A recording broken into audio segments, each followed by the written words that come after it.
Diana Patton. I'm so grateful for my husband of almost 20 years being here with me. My sister Tony, number 2 of 6 girls and 7 altogether in my family from Fostoria, Ohio. I grew up with a white father and a black mother in 1968. Anyone know what happened in 1968? Martin Luther King was killed and black people really didn't have a place. And we certainly didn't have a place growing up interracial in that time period. My oldest sister, 10 years older than me, born in 1958, if you watch the movie Loving versus Virginia, you realize that was illegal in 1958. And so growing up was challenging, not only from the interracial perspective, but my father was abusive.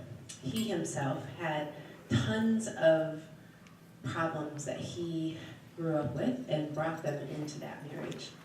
And my father did some very challenging, inappropriate things to my oldest sister, and no one really believed my sister, and so my sister ran away. When she was 16, I was at the time 6. And I didn't really know what all this meant, but I was always the jumpy, wanting to do something little girl who knew that there was something more that I could do with my life. And so I was always the one to get out of the house, get into sports, and really, really thought that if I could do something right with my family, that everything would be okay. Well, it wasn't okay. My father eventually tried to molest me. I pushed him away. And it was challenging growing up, but I knew I wanted to make a difference in the lives of other people.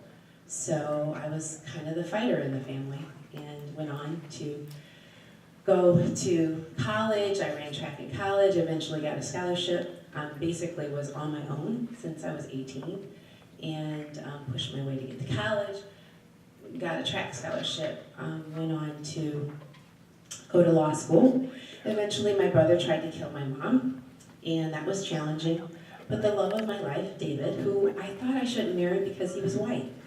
That was the problem. Because I said, I will never marry a white man. And he came into my life, loved me, took my brother in, cared for him, and then eventually my brother committed suicide 9 months later. And I started to realize I need to do something different. I was running away from my life, not really looking at what was going on in my life. And it was so hard for me, and my husband all the time said, my gosh, you have a story. You really need to write this down. And I thought, is this a positive thing or is this a negative thing? Is he scared of me? Is he? And I went on, and I'm going to tell you, I went on through living this lie of, running from my life. And getting success in the corporate world and going on and doing these things, I realized that I needed to help people who were going through situations like me. So I decided to write all of this in my book called Inspiration in My Shoes.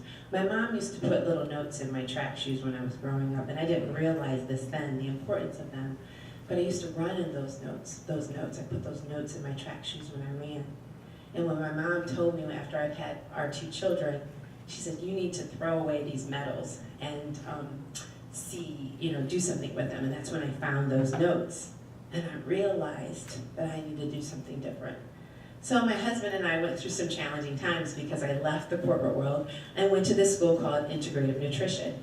Became a holistic health coach, completely made no money whatsoever.